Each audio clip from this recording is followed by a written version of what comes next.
maintenant nous sommes sur Zoom et en même temps sur YouTube parce que comme vous savez, nous sommes maintenant en train d'enregistrer nos exhortations. Et on va le faire en deux parties parce qu'on aimerait toujours que les parties ne soient pas très très longues. J'aurai toujours la même difficulté. J'ai tendance à regarder ceux qui sont dans le Zoom, qui sont présents et en train d'oublier en même temps le YouTube. Mais on va faire cet effort-là. En passant, bienvenue. Il y en a quand même dont les noms sont affichés, d'autres juste avec les iPhones. C'est difficile de savoir c'est qui. Oui. Est-ce qu'on est filmé en ce moment? Non, vous n'êtes pas filmé, c'est moi seul qui suis filmé. Mais on va trouver une façon de faire les deux avec l'amélioration de la technologie. Salut Jemima Justice, salut Néhémie. C'est quoi le lien? Alors, le lien, c'est, et Christian, tu peux rappeler, c'est si vous allez Jeunesse, Arche des Dieux, vous allez trouver sur YouTube. Jeunesse, Arche des Dieux, tout attaché en un seul mot. Mais aussi, le lien que je vous ai envoyé la fois dernière, vous n'avez qu'à aimer et vous abonner. Dès que vous vous abonnez automatiquement et qu'on est en ligne, vous allez recevoir ça. Maintenant, non, n'y allez même pas pour l'instant parce qu'aujourd'hui, c'est différent. On enregistre, on va déposer demain. Avec le temps, on pourra le faire directement en direct. Donc, ça va être déposé sur YouTube ce soir ou demain matin. Alors, on a aussi Colonel Caps, je sais que ça c'est Élisée, salut Élisée, salut Néhémie, salut Anaïs, Anastasia Maravilla, qui est là, je vois Exaucé, salut Frida, je vois ici Galaxy Tab E, je ne sais pas c'est qui, iPhone de Jemima, j'imagine ça va, c'est Mwanza, Luquin est là, Priscilla qui est nouvelle avec nous, elle est là déjà pour la deuxième fois. Sois la bienvenue ma chère. Je vois Tshisekedi Christian et puis un numéro de téléphone dont je ne vois pas le nom. Ah, quelqu'un a écrit ici éventuellement. Je vais voir qu'est-ce qui est écrit dans la discussion. Ok. Ah, c'est Christian qui a envoyé, je pense, un lien là pour le YouTube. Alors, soyez tous bénis.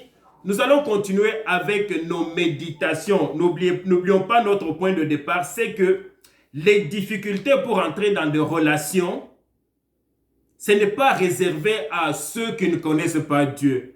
On peut avoir des chrétiens, jeunes, adultes, papa, maman, qui ont même plus de difficultés que n'importe qui, soit parce que toi-même tu as des difficultés à entrer en contact avec les gens du monde, soit parce que à l'école, au travail, dans des cégeps, dans des universités, tu as l'impression que les gens vraiment ne t'écoutent pas, ne veulent pas de toi. Et ça fait mal parce que c'est comme notre ego qui en souffre, c'est notre estime de soi qui en souffre. Et comment est-ce qu'on peut s'en sortir? Est-ce qu'on doit faire un effort pour s'en sortir? Bien sûr que oui. Même si vous voyez des très grands pasteurs, tout le monde veut être apprécié, tout le monde veut être aimé. Il n'y a personne qui est amené à vivre tout seul dans son petit coin en oubliant complètement les autres. Alors, la fois dernière, nous sommes partis par l'exemple de cette jeune fille qui était littéralement le rejet de tout le monde. Personne ne voulait savoir d'elle, on l'insultait. Vous savez c'est quoi l'intimidation dans nos écoles, dans nos cégeps, un peu moins cégep et université.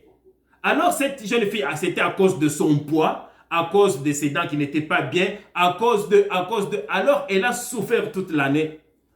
Pendant les vacances, qu'est-ce qu'elle a fait? Elle a perdu le poids, elle a arrangé ses dents, elle a fait tout ce qui était comme objet d'insulte, elle a changé même sa façon de s'habiller, son sac, tout a porté quand même un nom. Et quand elle est arrivée, où est la personne qui vient d'arriver? Est-ce que je suis capable de voir? Je vais tout d'abord fermer ici. Alors, dès que elle est arrivée à l'école, elle croyait que tout le monde allait comme l'applaudir, elle allait devenir populaire, avoir beaucoup d'amis. Salut Yann, bienvenue. Mais elle s'est rendue compte que les gens la détestaient encore davantage. Certains devenaient jaloux parce que, au moins elle avait plus de poids. Donc elle s'est rendue compte qu'elle est devenue misérable plus qu'avant. Alors, elle s'est repliée dans son coin. Et quand une des professeurs a vu cela, il l'a approché. Mais qu'est-ce qui se passe? Pourquoi tu es replié comme ça? Elle a expliqué comment est-ce qu'elle a fait des efforts pour se conformer à ce que les autres disaient, pour qu'elle ne soit plus insultée à cause de son poids. La prof lui a donné une réponse que nous entendons au quotidien.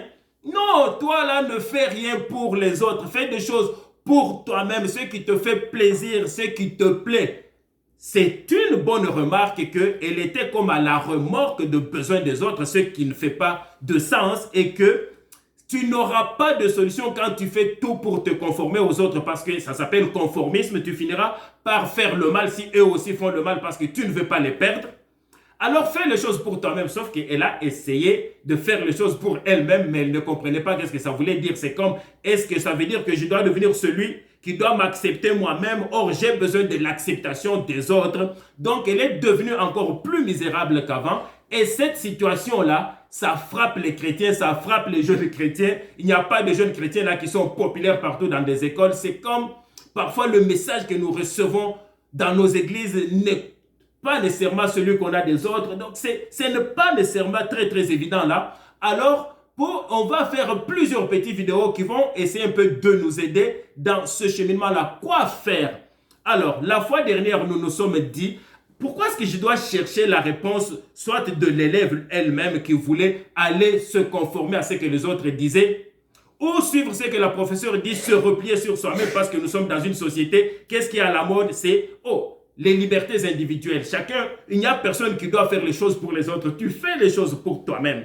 Ni l'une ni l'autre ne lui a donné la solution, la satisfaction. C'est ainsi que comme chrétien, où est-ce que je vais aller chercher la réponse? La question, je ne la pose pas à moi-même parce que quand j'ai ouvert avec vous Colossiens chapitre 1 verset 16, je me suis rendu compte que, attends, celui qui m'a créé, celui qui a tous mes secrets, qui sait pourquoi je suis là, qu'est-ce que je dois faire, pourquoi ne pas lui poser la question? Est-ce que Dieu veut que je ne sois pas populaire? Est-ce que Dieu veut que je souffre et je n'ai pas de bonnes relations?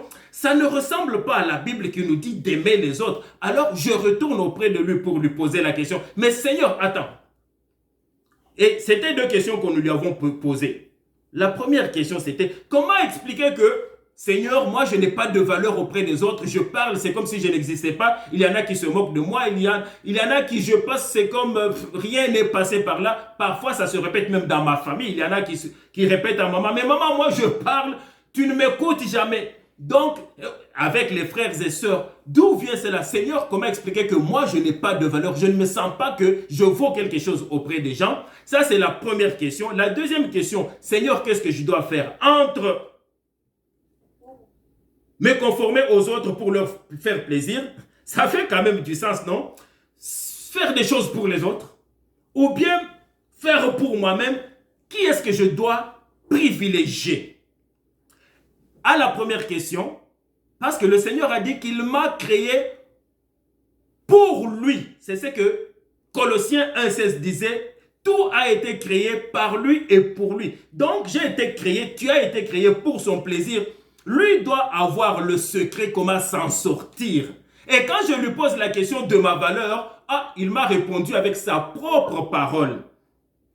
Si vous vous souvenez, nous avons parlé de comment est-ce que Dieu nous a créés à son image et selon sa ressemblance.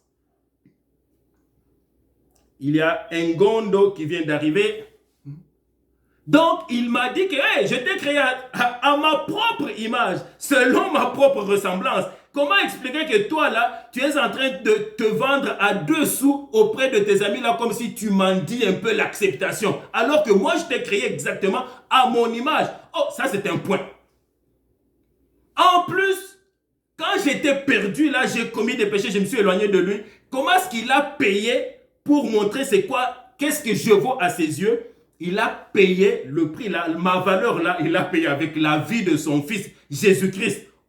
Attends, Jésus qui est Dieu est mort pour moi, pour me payer ma valeur. Qu'est-ce que je vaux? Et comment expliquer que moi, je suis en train de me vendre à des petits garçons, des petites filles, là, à 2 sous? Et puis, nous avons vu le psaume de David, qui remercie l'Éternel, toute son âme remercie l'Éternel du fait qu'il a créé une créature si merveilleuse. Waouh! Tu m'as créé une créature si merveilleuse. Alors, ça c'était le point de départ. Non, ce n'est plus le point de départ. C'était la réponse à la première question de ma valeur. Et qu'est-ce qu'on s'est dit la fois dernière? Que il faut que cette vérité, parce qu'évidemment elle est extérieure à toi. C'est une vérité avec laquelle tu as été créé, mais on dirait que tu n'es pas conscient de cela. L'exemple, c'est que je vous ai donné, quelqu'un qui a acheté une maison et en dessous de la terre de cette maison-là, il y a des diamants, il y a des perles de tout, mais lui ne s'en est jamais rendu compte. Il va vivre, mourir pauvre et partir de là. Éventuellement, quelqu'un d'autre va le découvrir. Donc, c'est ça. Tu es créé à l'image de Dieu. Jésus est mort pour toi. Et on a l'exemple de David. Je me suis limité à deux. Si on veut entrer dans la Bible là, on va trouver comme le verset que Lucas nous avait donné la fois dernière.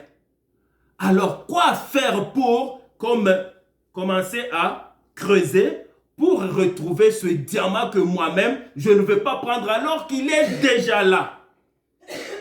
À travers la parole que j'écoute et que moi-même je confesse. Que je vais relire cette parole-là. Je vais me regarder dans le miroir et dire la vérité sur moi. C'est quoi la vérité sur moi? Dieu m'a créé à son image et selon sa ressemblance. Peux-tu aussi, comme David, te regarder dans le miroir au lieu de regarder, ah mais mon nez un peu comme ça, oh j'ai perdu tous mes cheveux, oh, commencer à te voir avec les yeux de Dieu. Seigneur, je te remercie, comme disait David, parce que tu as fait de moi une créature si merveilleuse. C'est Dieu lui-même qui a fait ce travail-là, ce n'est pas quelqu'un d'autre. Et d'ailleurs, la preuve, cette jeune fille-là avait des difficultés à cause de son poids. Vous savez combien de gens sur cette terre sont même obèses, ils sont comédiennes ou ils sont des comédiens, et puis ils ont tellement de succès, les gens les adorent, les gens les aiment. Comme on va trouver des gens qui sont là, n'est-ce pas, slim, sexy, là, comme on pense, et tout le monde les déteste. Et on en trouve aussi qui sont comme ça, les gens les aiment. Donc, vous comprenez que le problème de ta valeur n'est pas relié à ce qu'on voit nécessairement physiquement. Je ne suis pas en train de te dire qu'il ne faut pas faire des efforts pour ta santé en perdant le poids. Et tout ça, peut-être ça sera objet d'une autre méditation. C'est important pour ta santé, mais ce n'est pas important pour ta valeur. Parce que ta valeur est déjà là. Ce n'est pas toi qui as conditionné Dieu. Seigneur, donne-moi ma valeur si je suis comme ça. Non, elle est déjà là. C'est un fait accompli. Donc, médite le matin, midi, soir, jusqu'au moment où ça va faire partie de toi-même. Et je vais y revenir dans pas longtemps. Quelle est une autre astuce très puissante pour augmenter ta valeur à tes propres yeux et ce qui va se répercuter sur tous ceux qui vivent avec toi? Ils ne se rendent même pas compte. D'un coup, là, toi-même, tu as même oublié que tu étais un rejet. Tout le monde veut te parler, tout le monde est avec toi. C'est comme ça fait partie de toi. Je vais revenir là-dessus. Tout d'abord, répondons à la deuxième question. Et c'est quoi la deuxième question? La première, c'était: Seigneur, pourquoi je ne vaux rien aux yeux des autres? Il rit de moi, ne me calcule même pas. Et on vient de voir que ça, c'était ma propre faute parce que Dieu m'a déjà créé plein de valeurs. À son image, selon sa ressemblance. C'est comme un diamant là qui est dans mon sous-sol, je n'ai jamais creusé. Mais je vais mourir pauvre. Et maintenant, je m'en suis rendu compte et je commence à travailler dessus.